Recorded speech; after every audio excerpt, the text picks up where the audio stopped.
Assalamualaikum warahmatullahi wabarakatuh. Hai, apa kabar semuanya? Udah pada sarapan kan ya? Sip. Sepertinya teman-teman udah pada sarapan dan juga udah pada siap untuk mengikuti pembelajaran pada pagi hari ini. Oleh karenanya, mari kita semua membuka pembelajaran pada pagi hari ini dengan membaca Al-Fatihah bersama-sama. Al-Hadinah wala qunatus sholiyah. Al-Fatihah.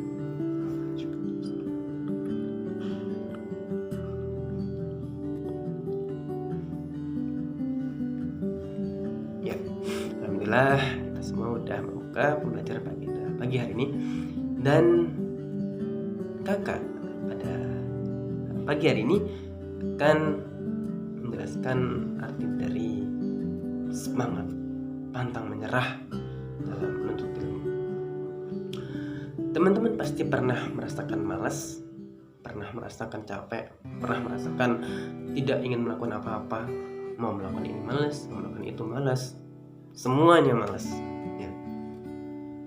Pernah juga teman-teman merasa apa yang telah teman-teman usahakan, apa yang telah teman-teman lakukan tidak membuahkan hasil pada saat ini juga. Ya, itu adalah bentuk liku-liku kehidupan manusia yang pastinya, yang sejatinya semua orang pernah menemuinya. Kita sebagai manusia, khususnya muslim, harus memiliki semangat etos kerja, semangat pantang menyerah dalam menuntut ilmu. Karena teman-teman perlu ketahui bahwa ketika teman-teman malas, ketika teman-teman capek, tidak mau melakukan ini itu, mau belajar capek, kuliah capek, sekolah capek, itu adalah bentuk dari ketidaksyukuran atas apa yang telah teman-teman miliki. Loh kok bisa? Ya, karena di luar sana, di tempat-tempat yang tak kita ketahui, di sana banyak sekali orang-orang yang tidak memiliki apa yang kita miliki. Seperti contoh kita sekolah, kita bisa punya baju, kita bisa punya tas, kita bisa punya buku, kita bahkan punya sepeda motor untuk sekolah. Itu belum tentu orang luar sana memiliki ini juga. Belum tentu orang sana bisa kuliah, bisa sekolah seperti teman-teman semua. Nah, malah teman-teman malas, capek, dan sebagainya. Inilah bentuk ketidaksyukuran tentang apa yang telah kita miliki. Itu hal yang pertama yang perlu teman-teman ketahui. Yang kedua, sebaliknya, ketika teman-teman semangat, pantang menyerah, terus berusaha menggali dan belajar ilmu pengetahuan, itu adalah bentuk rasa syukur yang telah dimiliki. Rasa syukur atas apa yang telah dimiliki, nikmat yang dimiliki ya. Selain itu juga ketika teman-teman belajar, itu adalah bentuk bakti kepada orang tua teman-teman semua. Orang tua yang telah membiayai kalian, mengasuh dari kecil, mengajari kalian dari kecil, membina, mendidik, menyuapkan makanan dan sebagainya. Itu adalah bentuk kasih sayang orang tua. Tentu kita sebagai anaknya harus berbakti, harus memiliki rasa kasihan kepada orang tua yang telah mengayomi kita semua. Kakak juga mau menjelaskan kepada teman-teman bahwa ada sosok ulama yang sangat terkenal dengan karya-karyanya, ulama filsuf yang telah mengarang berbagai kitab yang sampai saat ini masih dipelajari oleh teman-teman semua. Tidak hanya di pondok pesantren, bahkan mungkin di sekolah-sekolah juga udah banyak yang mengkaji kitabnya. Siapakah beliau? Beliau adalah Imam Al-Ghazali. Beliau telah mengarang sangat banyak kitab, dan itu bukan hanya kitab tentang filsafat aja, bahkan kitab-kitab nasihat, kitab-kitab tasawuf dan lain sebagainya. Banyak sekali kitab-kitab beliau yang telah beliau karang dan telah beliau memberikan manfaat yang sangat banyak untuk umat sampai saat ini. Itu adalah bentuk prestasi yang sangat tak ternilai adanya.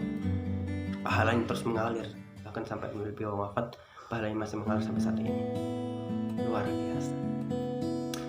Di balik kesusahan tersebut ada banyak sekali pantangan, jerih payah beliau, kesusahan, kehambatan dan sebagainya beliau hadapin. Beliau dahulunya adalah seorang yang miskin, dari keluarga yang miskin, di mana ayahnya hanya menjual dari kain suf, kain yang diambil dari domba, kemudian dijual.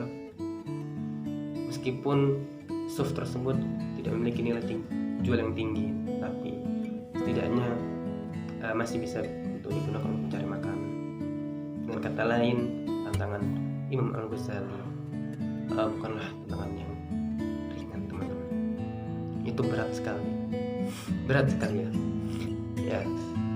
Di balik kesusahan itu ada pantangan, ada semangat, pantang menyerah, tidak putus asa dan menuntut ilmu. Ini adalah bentuk hasil yang perlu teman-teman ketahui semua, bahwa orang yang bermanfaat itu sangat baik sekali, itu mendapatkan pahala yang mengalir sampai saat ini, tak terputuskan, bahkan sampai akhir nanti. Ya, jadi ada 2 poin yang perlu teman-teman ketahui, bahwa ketika teman-teman merasa malas, itu adalah bentuk ketidaksyukuran atas apa yang telah teman-teman miliki. Sebaliknya, ketika teman-teman semangat, pantang menyerah, etos kuat, terus berusaha, terus belajar, itu adalah bentuk kesyukuran dan juga adalah bentuk kebaktian, bentuk rasa bakti kepada orang tua yang telah mengayomi, telah mendidik, telah membiayai kita semua. Semoga kita semua bisa mendapatkan atau bisa Allah berikan rasa semangat, terus pantang menyerah dalam menuntut ilmu. Assalamualaikum warahmatullahi wabarakatuh. Perkenalkan, nama saya Fani Asfar. Saya mahasiswa Strata 1 Win Maulana Malik Ibrahim Malang. Nah, saya berada di jurusan PAI, tepatnya di kelas ICP PAI-H. Nah, di sini saya akan menjelaskan sedikit mengenai materi Quran Hadis kelas 9, tepatnya pada materi khazanah keilmuan kepada adik-adik semuanya. Nah, bagian pertama yaitu hadis mengenai khazanah keilmuan. Kalau kita membahas mengenai khazanah keilmuan, pastilah kita teringat dengan hadis riwayat Muslim dari Abu Hurairah. Nah, di mana hadis tersebut bunyinya adalah A'udzubillahi minasyaitonirrajim. Bismillahirrahmanirrahim. An Abi Hurairah qala qala Rasulullah sallallahu alaihi wasallam, man salaka tariqan yaltamisu fihi ilman sahhalallahu lahu tariqan minal jannah.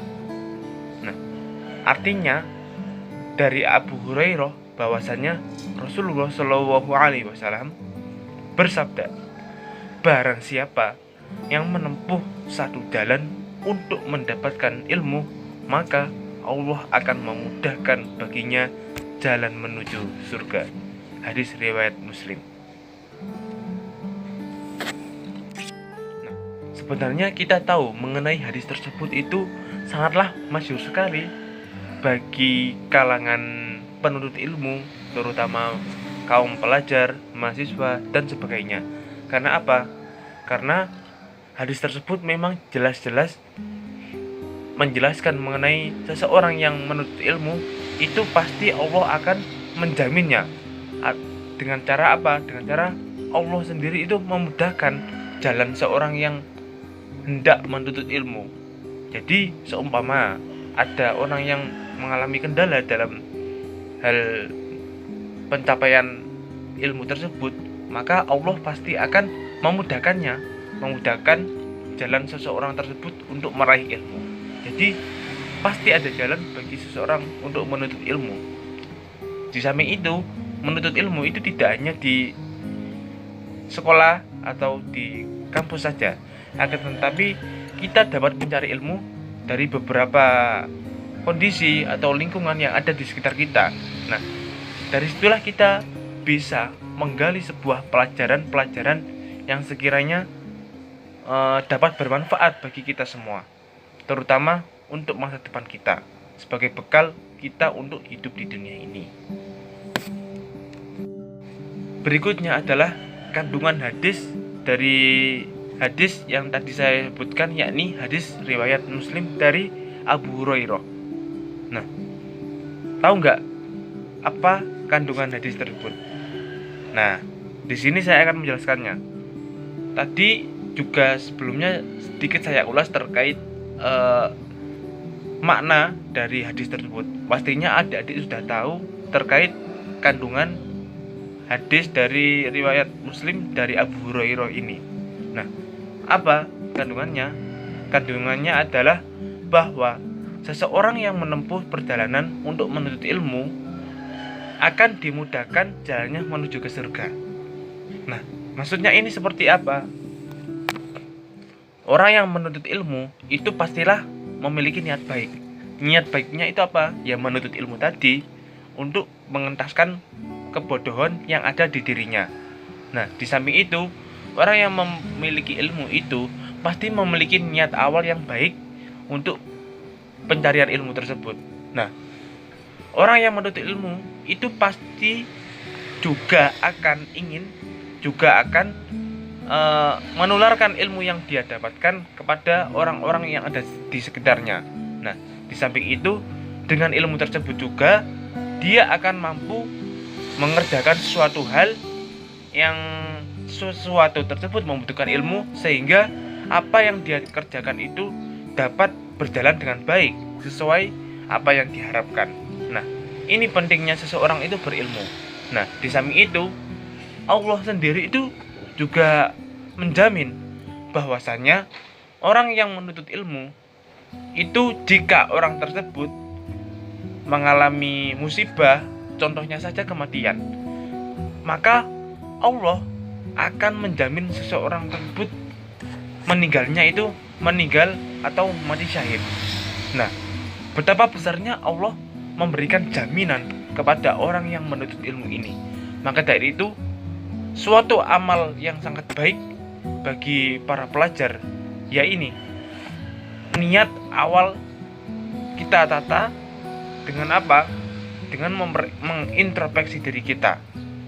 Dengan cara kita, seumpama kita di sini sebagai pelajar yang awalnya memiliki niat awal nyeleneh, mulai dari sekarang ubahlah niat tersebut menjadi niat awal yang baik, yaitu niat mencari ilmu lillahi ta'ala.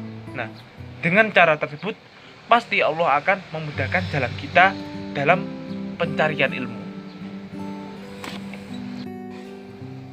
Nah, poin berikutnya yaitu imbas dari seseorang yang berjuang menuntut ilmu sesuai dengan agama dan mengamalkannya dengan rasa ikhlas sesuai dengan apa yang dituntutkan oleh Rasulullah.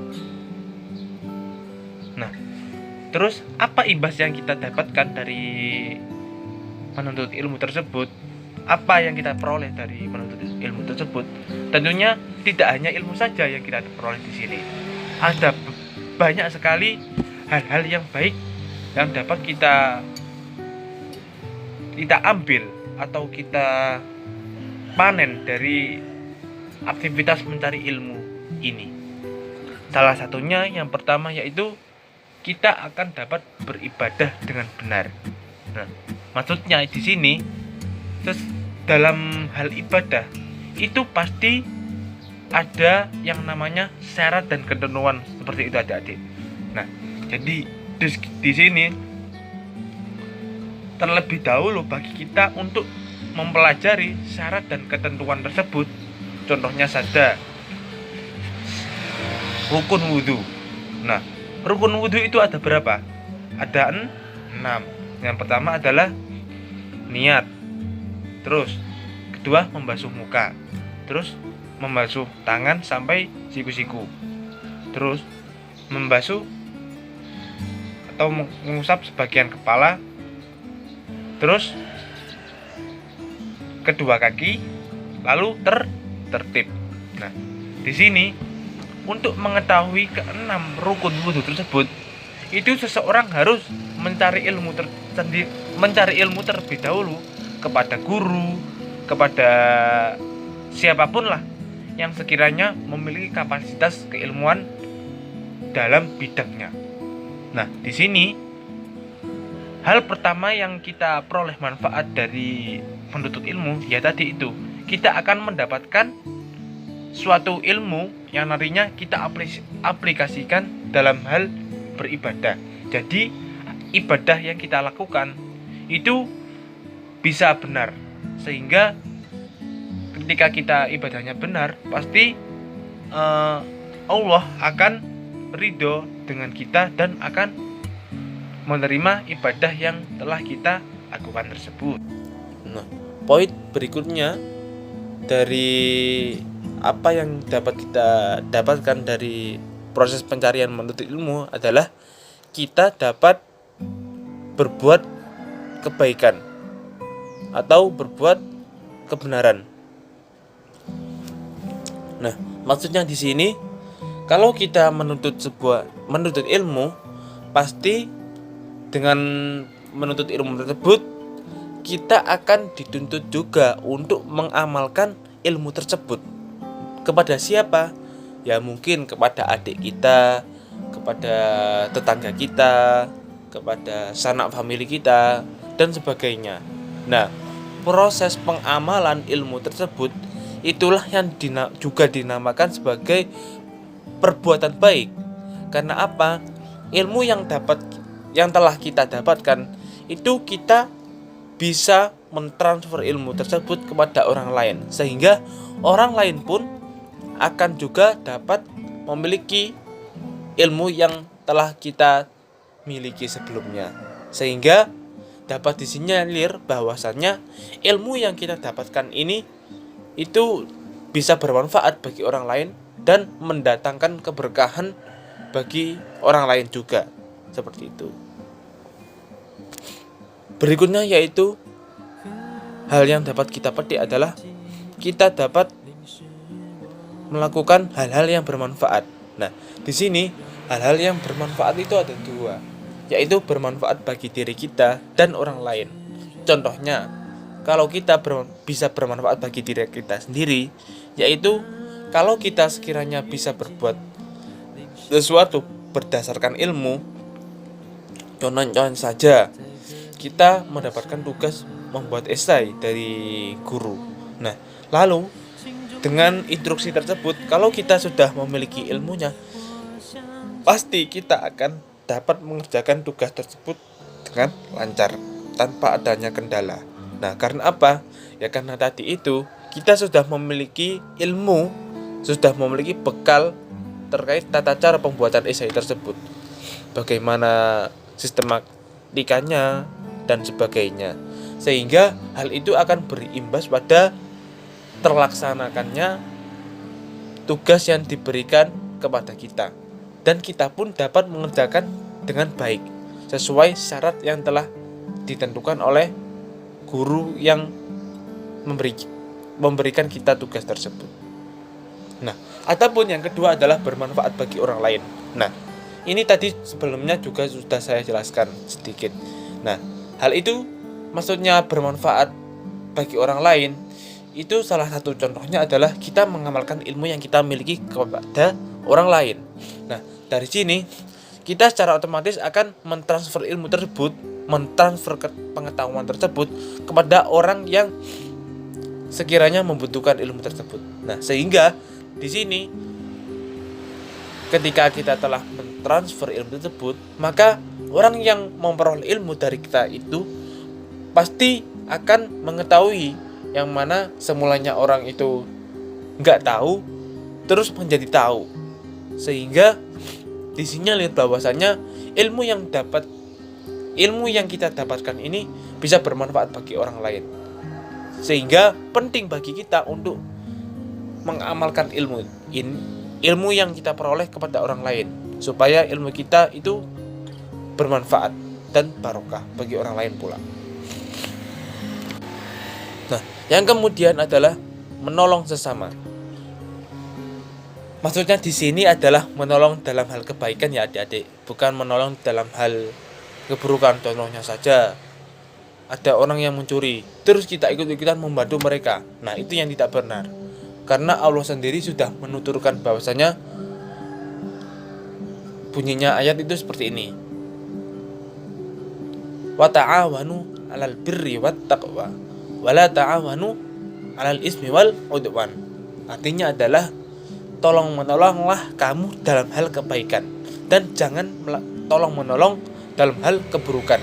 Nah, adapun untuk pengimplementasiannya di sini kita dapat membantu orang lain yang kesusahan. Dalam artian begini, ketika ada orang lain yang contohnya saja ya, itu sedang membenahi laptopnya yang rusak, akan tetapi orang lain tersebut atau orang tersebut itu tidak memiliki cara atau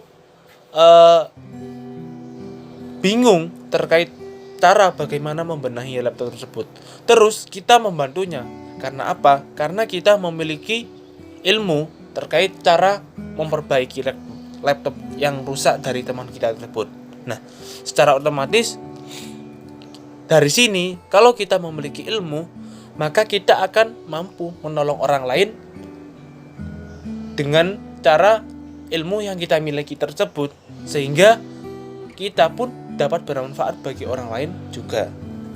Seperti itu. Nah, berikutnya yaitu poin terakhir yang dapat kita peroleh dari ilmu, dari proses pencarian menuntut ilmu, yaitu memperoleh ridho Allah dan mendapatkan balasan surga. Nah, di sini ketika seseorang itu menuntut ilmu, pastilah Allah meridhoi jalannya tersebut. Karena pada dasarnya menuntut ilmu tersebut adalah perbuatan baik dan Allah pun ridho terhadap orang yang menuntut ilmu tersebut. Nah, sehingga di sini Allah itu pun akan menjamin seseorang yang menuntut ilmu itu dengan balasan surga. Contohnya saja, orang yang menuntut ilmu terus itu dalam proses pencarian penuntutan ilmu tersebut, dia itu mengalami naudzubillah musibah kematian misalnya dalam hal menuntut ilmu. Pasti Allah akan menjamin orang yang menuntut ilmu tersebut dengan balasan surga. Karena dijamin orang yang meninggal dalam kondisi menuntut ilmu itu dikategorikan sebagai orang yang mati syahid. Nah, orang yang mati syahid di sini pasti akan dimasukkan oleh Allah ke dalam surga. Nah, seperti itu adik-adik. Nah, terkait hadis riwayat Muslim dan Abi Hurairah yang sebelumnya kita telah bahas tadi, itu pada saat ini kita akan membahas mengenai kecocokan hadis yang diriwayatkan oleh Imam Muslim dari Abu Hurairah dengan makolahnya Imam Syafi'i. Nah, pasti adik-adik juga mungkin sudah banyak mengetahui terkait makolahnya Imam Syafi'i ini. Bagaimana bunyinya adik-adik? Ada yang bisa menjawab? Oke. Bila belum ada, di sini saya akan memberi informasi terkait makalah tersebut. Bunyinya seperti ini makalahnya. Bismillahirrahmanirrahim. Man arada dunya fa'alaihi bil ilmi wa man arada al-akhirata fa'alaihi bil ilmi wa man aradahuma fa'alaihi bil ilmi.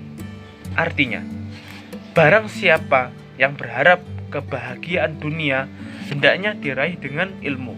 Barang siapa berharap kebahagiaan akhirat hendaknya diraih dengan ilmu.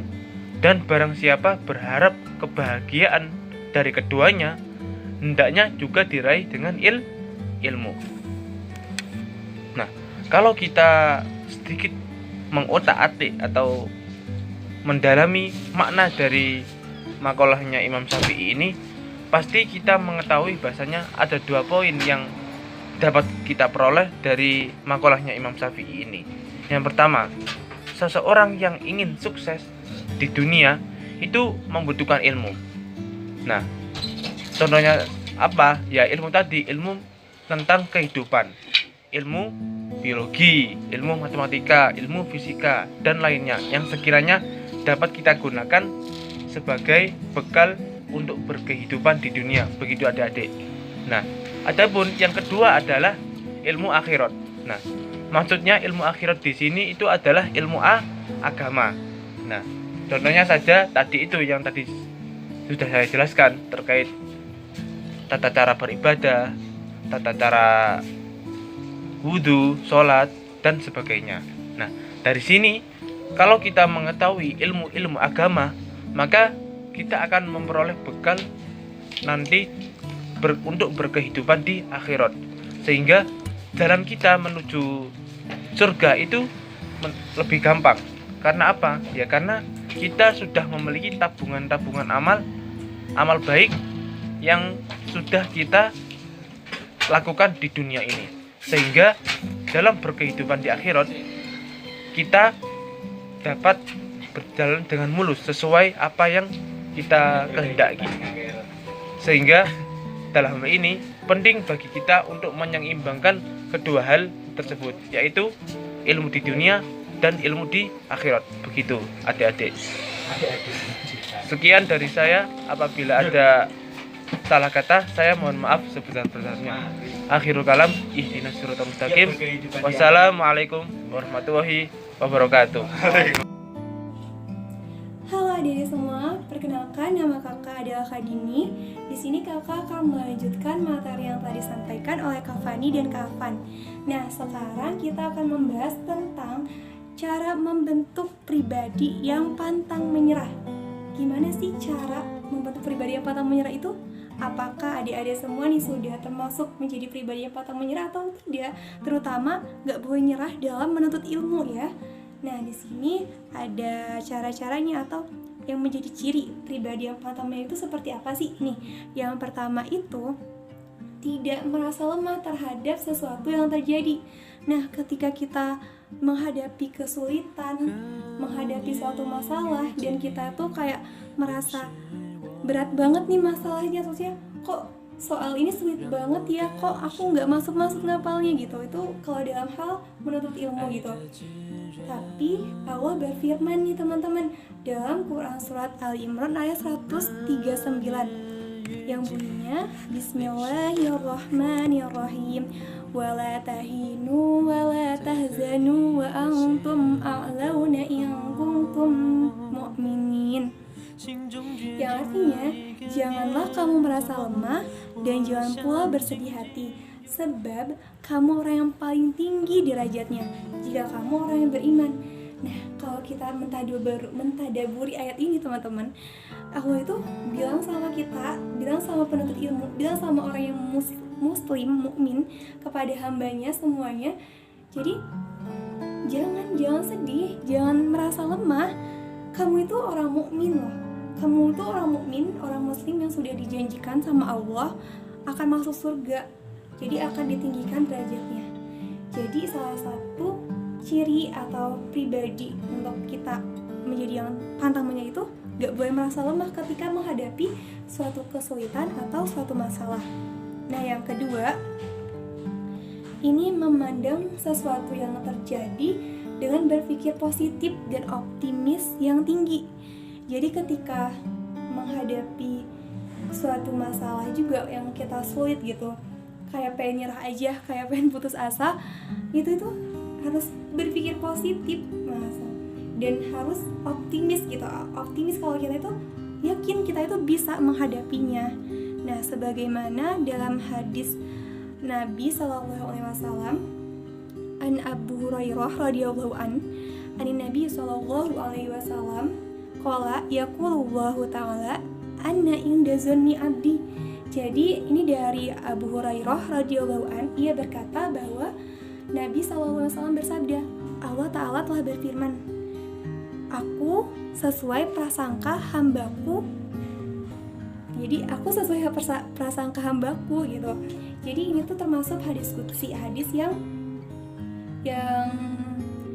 perlu diamalkan gitu, hadis yang seperti Al-Quran. Jadi Allah sendiri tuh yang ngomong lewat perantara kepada Nabi gitu, bahwa Allah itu sesuai prasangka hambanya kepadaku. Jadi kepada Allah, kalau kita berprasangka baik, berhusnuzon kepada Allah, selalu berpikir positif, jadi yang hasil yang kita dapat juga dari apa yang kita pikirkan, dari pikiran positif kita. Jadi kalau kita misalnya kayak kita berjalan di suatu melewati jembatan yang sangat berbahaya sekali, yang goyang-goyang gitu, ketika kita udah mikir aduh bakal jatuh nih, bakal jatuh, nah itu bakalan jatuh beneran. Tapi kalau kita yakin, kita berjalan dengan yakin, dengan dengan tetap berhati-hati dan waspada, tapi kita yakin kita bisa melewatinya, itu kita insya Allah akan bisa melewatinya gitu. Seperti juga ketika kita menghadapi kesulitan, kalau kita yakin kita bisa melewatinya, kita tidak pernah mengeluh, kita tidak berpikir yang buruk-buruk, insya Allah kita bisa melewatinya. Dan ini Allah sendiri yang bilang kalau Allah itu udah sesuai prasangka hambanya kepada Allah gitu. Selanjutnya yaitu tentang meyakini bahwa semua yang terjadi atas izin Allah. Jadi semua yang terjadi, yang kita hadapi, kesulitan atau masalah hidup apapun yang kita hadapi saat ini, itu tuh dia dikehendaki sama Allah, sudah ditakdirkan untuk hidup kita gitu. Seperti di sini dalam Quran surah Ali Imran ayat 216, Allah berfirman, wa asa ang takrahu syai'an wa huwa khairul lakum wa asa ang tuhibbu syai'an wa huwa syarrul lakum wallahu ya'lamu wa antum la ta'lamun. Jadi boleh jadi apa yang kamu benci itu baik bagimu, dan boleh jadi apa yang kamu sukai itu buruk bagimu. Sedangkan Allah itu maha mengetahui, sedangkan kamu tidak mengetahui. Jadi Allah itu mengetahui segalanya, mengetahui isi hati kita.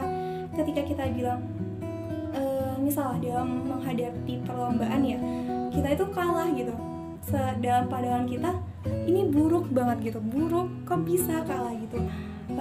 Tapi kalau dalam pandangan Allah menakdirkan kita untuk kalah, itu kan atas izin Allah, dan Allah yang menghendaki kita kalah dalam perlombaan, itu ada hikmahnya, itu baik buat kamu, baik buat diri kita sendiri. Misal kalau misalnya kita menang, kita akan merasa cepat puas gitu, akan berhenti di situ saja gitu, tidak mempelajarinya lagi, tidak rajin ketika latihan. Nah, ketika Allah menakdirkan kita berkehendak untuk kalah terlebih dahulu yang gak selamanya, jadi kita ada kesempatan, Allah itu mau menunjukkan, maksudnya mau melihat usaha kamu tuh yang lebih, kamu tuh bisa lebih dari ini, kamu bisa lebih rajin lagi. Jadi apapun yang terjadi, kayak misalnya nasib hidup kita ditakdirkan di orang yang serba kekurangan, atau orang yang mencukupi, atau orang yang kaya, itu udah atas kehendaknya Allah. Jadi kalau Allah udah takdirkan, itu adalah yang terbaik buat kita. Jadi gak perlu menyalahkan takdir, karena itu udah atas izinnya Allah, dan apapun yang Allah kehendaki itu adalah baik bagi kita. Oke? Nah, pribadi pantang menyerah yang keempat yaitu selalu bersyukur jika mendapat sesuatu yang menyenangkan. Nah, ini ketika kita mendapat sesuatu yang menggembirakan, menyenangkan, seperti mendapat nilai yang bagus, lulus ujian, lulus SNMPTKIN, atau SNMPTKIN, itu tuh harus senantiasa disyukuri, karena itu sudah diperintahkan oleh Allah. Jadi kita bersyukur. Syukur itu apa sih? Kan syukur itu berterima kasih kepada Allah. Jadi kita ucapkan segala puji bagi Allah, alhamdulillah, dan lain sebagainya ya. Cara-cara bersyukur itu banyak, bisa dengan hati, lisan, ataupun dengan anggota badan. Nah, di sini sebagaimana firman Allah yang ketika dalam Quran surat Luqman ini, Allah berfirman, Bismillahirrahmanirrahim. Walaqad atayna Luqmana al-hikmata an yashkur lillah wa man yashkur fa innama yashkuru li nafsihi wa man kafara fa innallaha ghaniyyun hamid. Yang artinya, dan sesungguhnya telah kami berikan hikmah kepada Luqman, nah yaitu bersyukurlah kepada Allah, dan barang siapa yang bersyukur, maka sesungguhnya dia bersyukur untuk dirinya sendiri. Dan barang siapa yang tidak bersyukur, maka sesungguhnya Allah Maha Kaya lagi Maha Terpuji. Jadi bersyukur itu juga kembali kepada diri kita sendiri. Jadi kembali kepada nikmat kita. Jadi ketika kita bersyukur, ada nikmat yang terasa sekali namun jarang banget disyukuri gitu sama manusia, sama kita-kita. Itu nikmat iman, nikmat Islam, nikmat sehat walafiat. Ini tiga nikmat yang terbesar yang kita miliki gitu. Kayak nikmat iman, ada yang ditakdirkan, bukan ditakdirkan sih, yang belum mencari hidayahnya itu mereka tidak beriman kepada Islam, tidak beriman kepada Allah. Dan nikmat Islam, kita bisa menjalankan rukun Islam, kayak kita bisa melakukan sholat, kita melakukan puasa, zakat. Nah itu nikmat juga bagi diri kita yang harus disyukuri. Tentunya nikmat sehat walafiat ini yang menjadi munasabah atau muhasabah diri kita sendiri gitu. Kita sudah diberikan kesehatan, bisa bertatap muka, bisa melihat video ini, bisa berdiri di sini. Itu merupakan salah satu nikmat yang Allah berikan yang harus kita syukuri. Jadi coba bayangkan kalau kita nggak sehat, kita nggak bisa makan nggak enak, mau sholat nggak enak juga, mandi juga nggak enak. Jadi harus kita syukuri. Jadi ketika kita dapat fisik yang bagus, dapat nikmat sehat, nggak boleh menyerah, nggak boleh putus asa. Jadi masih diberi kekuatan, yaitu fisik atau kekuatan rohani yang lainnya, untuk berjuang kembali, untuk menjalani yang kita perjuangkan itu gitu. Jadi tidak boleh menyerah. Oke. Selanjutnya yaitu ini yang kelima, yaitu bersabar jika mendapat hal-hal yang tidak sesuai dengan harapan. Nah, ketika tadi mendapat nikmat dan sekarang kita mendapat musibah istilahnya, itu harus bersabar. Ketika kita dihadapkan pada suatu kesulitan lagi, kayak musibah, kita kehilangan sesuatu, atau kayak di Indonesia yang sedang terkena musibah Semeru, atau musibah banjir di Lombok dan bencana-bencana lain atau musibah yang lainnya, itu harus bersabar. Kuncinya adalah sabar. Sabar itu nggak ada batasnya. Kalau udah nggak sabar berarti, kalau dibatasin berarti namanya bukan sabar.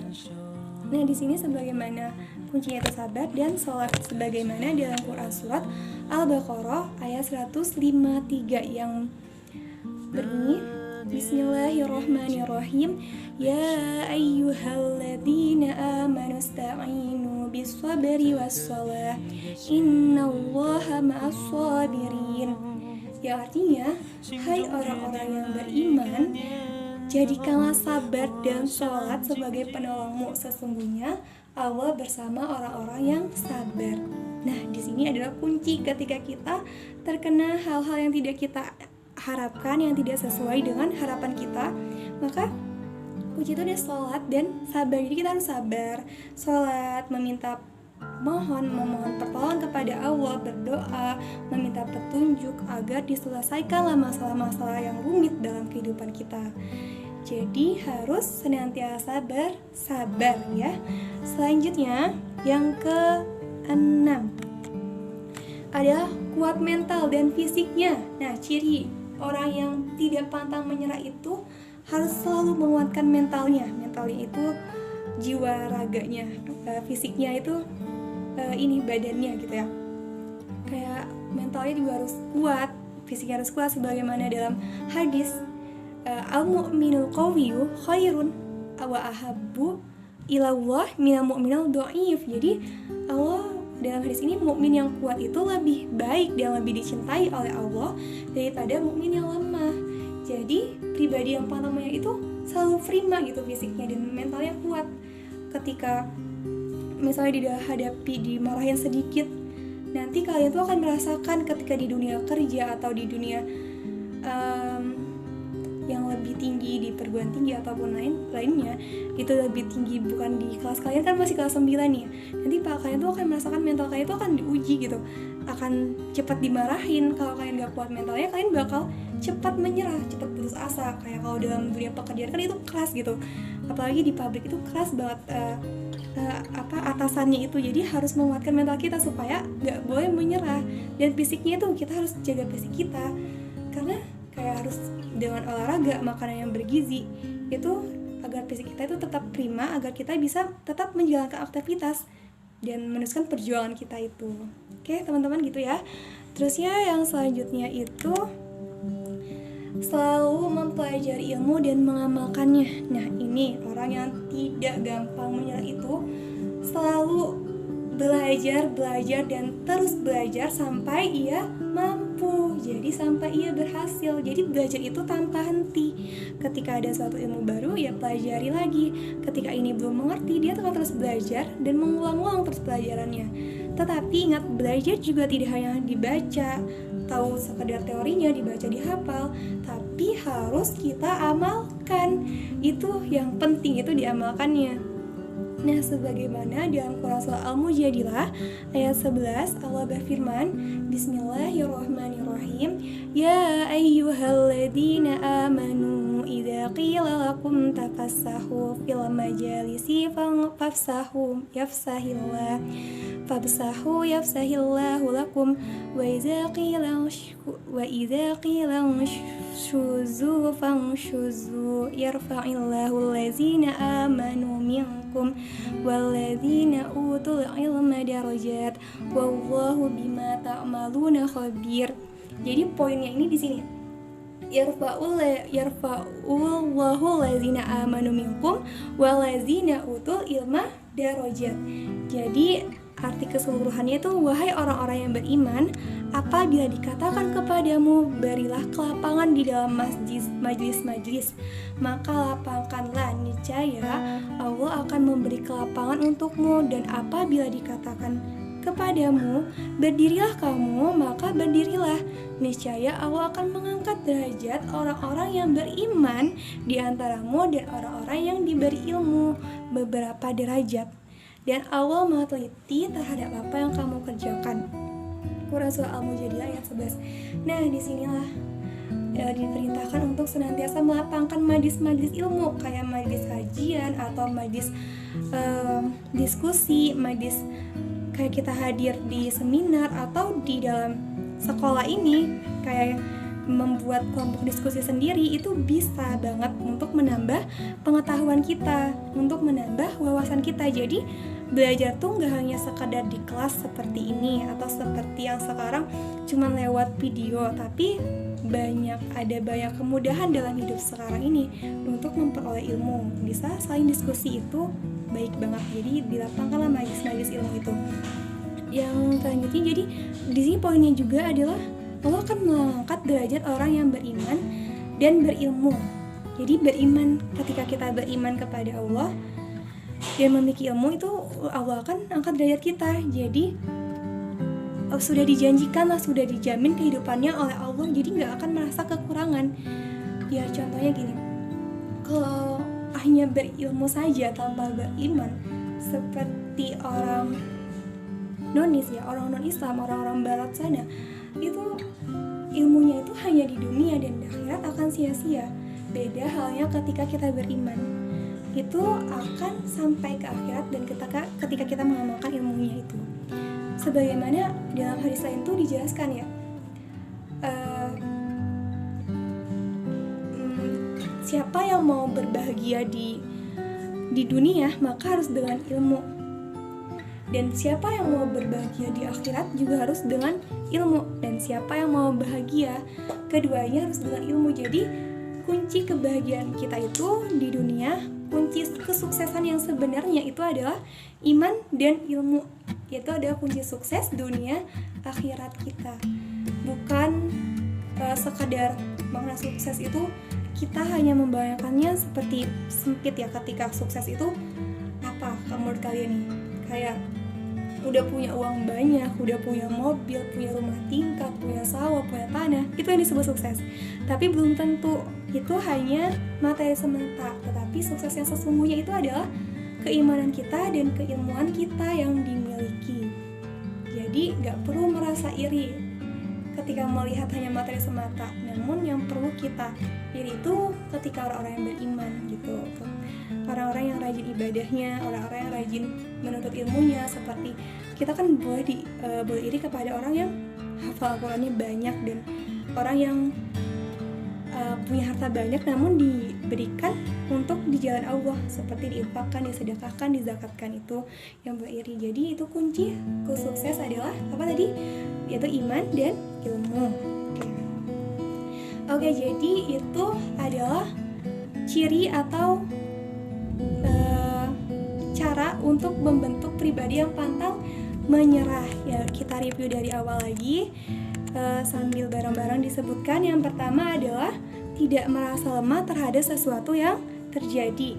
Yang kedua, memandang sesuatu yang terjadi dengan pikiran positif dan optimisme yang tinggi.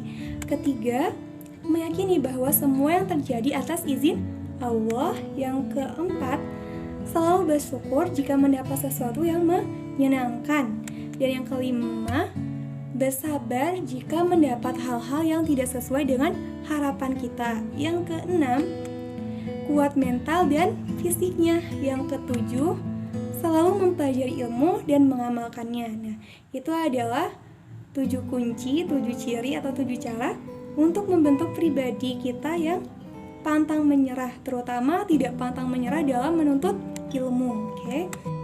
Nah, sini kakak tutup closing statement pada kelas hari ini, yaitu tentang materi menuntut ilmu, pantang menyerah dan mencari kebahagiaan dengan ilmu. Itu pertama, ada maf'ul yang berbunyi manjada wajada, artinya siapa yang bersungguh-sungguh maka ia akan berhasil. Dan yang selanjutnya ada man sabara zafira, siapa yang bersabar maka ia akan beruntung. Dan yang selanjutnya ada man saro ala darbi wasolah, siapa yang berjalan di atas jalannya maka ia akan sampai. Jadi kuncinya tadi bersungguh-sungguh, bersabar, dan berjalan di atas jalannya. Itu jalan Islam, jalan agama yang diridhoi Allah, jalan yang lurus itu. Ya, kita nanti ikutin kakak yang ucapin dulu, nanti kalian ikutin, oke? Menjada wajada man sabara zafira man sara ala darbi wassala. Menjada wajada man sabara zafira man sara ala darbi wassala. Oke, tetap semangat. Kita bertemu pada pekan berikutnya. Nanti kita review ulang materinya. Dipelajari lagi di rumah. Intinya tidak boleh menyerah dalam menuntut ilmu, harus tetap semangat gitu. Jadi kita sama-sama tutup kelas hari ini dengan membaca hamdalah dan doa kafaratul majlis. Alhamdulillahirabbil alamin, subhanakallahumma wa bihamdika asyhadu an la ilaha illa anta astaghfiruka wa atubu ilaik. Mohon maaf apabila kakak mengajar yang salahnya. Wabillahi taufiq wal hidayah. Wassalamualaikum warahmatullahi wabarakatuh.